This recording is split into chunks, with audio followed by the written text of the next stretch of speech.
welcome to week 2 of the Perfect Game High School Notebook. I'm Tyler Russo, and I'm joined here again by Colt Ollinger. Colt, you were a busy man over the past week, some high school ball last week, then the Bama-Tennessee series, then you jumped on the college and JUCO wrap-ups for this week. So busy guy. How are you today? Good. Definitely got to see a lot of good baseball last week, and looking forward to another loaded week of high school baseball this week. Jumping right into the rankings update, up at the top, 1 through 7 staying the same. Those teams combined to go 16-1 over the last week. All of them look good. A team we've really been locking in on there in the top 5, Thousand Oaks. They've looked really good in the early going. They're 8-0. A lot of hot play on both sides of the ball. Cole, you want to kind of touch on what they've been doing so well? Yeah, like you said, 8-0 there to start early off there in California. We talked a little bit about Rock Reggio for them last week. He had the 5 home runs in the first 5 games. But a couple other guys in that lineup, Charlie Somm, Max Muncy, really doing a lot of damage there for him for an offense that's, averaging just under 10 runs a game so far. And on the mound, Miles Weiss kind of really shouldering a big load for him there. 14 innings already in the early going for pitching staff that's holding opponents to just under 2 runs a game. And, Weiss himself there holding opponents to a batting average of 104 on the season. So a hot start there for the Lancers, and a lot of good things to come for them.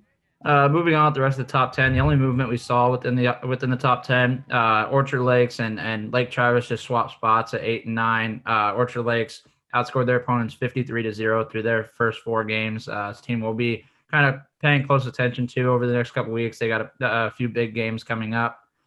Just outside the top 10, Madison Central out of Mississippi. They've been red hot, like we touched on last week. They're up to 18-0 already on this spring.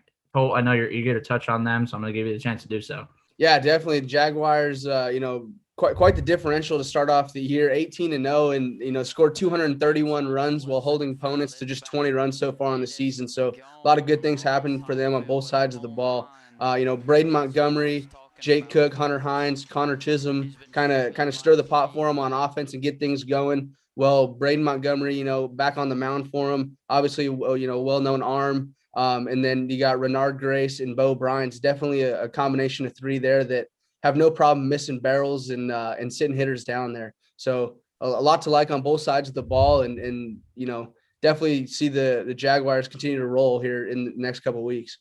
Behind Madison Central, kind of in that 11 to 20 range, not a lot of movement. Team you've seen move up a spot. Winder-Barrow, they're up to 19. They've got a big set of games against Buford next week. It'll be exciting to see Lesko versus Brady House. I know we're going to have Drew Wesolowski hopping in for those games next week.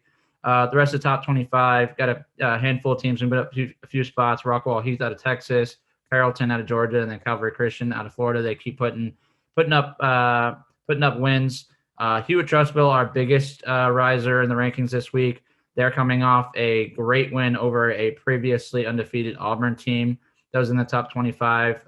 Colt, they're not too far away from you. We're going to touch on their roster and how they've been doing so well. Yeah, Coach Jeff Malden definitely got a lot of things rolling over there at Hewitt for the Huskies, and kind of a big 3 on the mound for them. Skylar Jones, Riley Quick, and Baker Green kind of have taken those 3 starting roles for them and really run with it. At the plate rather, Trey Burrell, Matt Miller, who we got to see at the high school showdown. I know myself, Jared Goodwin, definitely liked a lot of the offensive potential there for the catcher Miller, and sophomore Kurt Kaiser definitely making things happen for that offense. They find a lot of different ways to beat you, and it could be speed, it could be hits. They've got some juice in that lineup. Definitely got a lot of things rolling there for the Huskies. Moving on with the next kind of batch of teams, team you see move up a few spots. Malvern Prep out of Pennsylvania, they're putting up great wins already. I think they have 4 or 5 wins in as many games to start the season. A lot of shakeups in the 35 to 50 range. Teams moving up and down a couple spots. Some new teams to the rankings this week. 4 teams join. Farragut out of Tennessee, they're an always good program. They're undefeated to start off the season. American Fork, a really talented club out of Utah. Same thing. They're undefeated and they look really good in the early going. A team that should undoubtedly compete for a state title in the state of Utah. And then right there at the back end of the rankings, Blue Valley Southwest. Our scouts just got to see them. They look good on both sides of the ball. And then Red Mountain comes in right at 50. They got a signature win over Hamilton, who have ranked inside the top 10. They look good in the early going as well.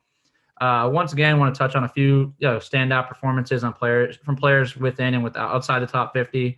Colt going to give you a chance to kind of touch on the players that had really good weeks or looks really good so far this spring. Yeah, Jackson Jobe playing for Heritage Hall, who we have ranked up there towards the top. Kind of a guy who burst onto the scene this summer. Maybe was thought of a shortstop a little bit before that, but hopped on the mound at National and threw one of, probably the best breaking ball in amateur baseball right now. And, he racked up 13 Ks in 5 innings, still running the fastball into the mid-90s for Heritage Hall. Definitely a fun arm to watch there in Oklahoma. Matt Riggins out of Tennessee playing for Houston High School in Germantown, Tennessee there.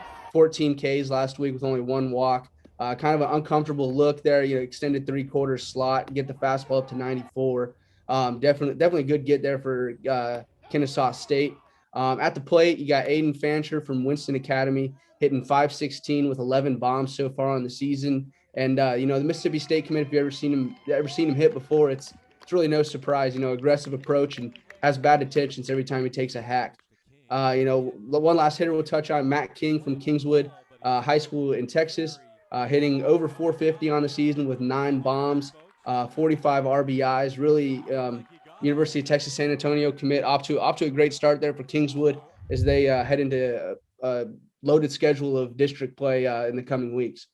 That does it for us in the second edition of the Perfect Game High School Notebook. We'll be back again next week. Continue to tag us in all your highlights so we can highlight some of the top performances around the country. I'm Tyler Russo. He's Colt Ollinger. We'll see you again next week.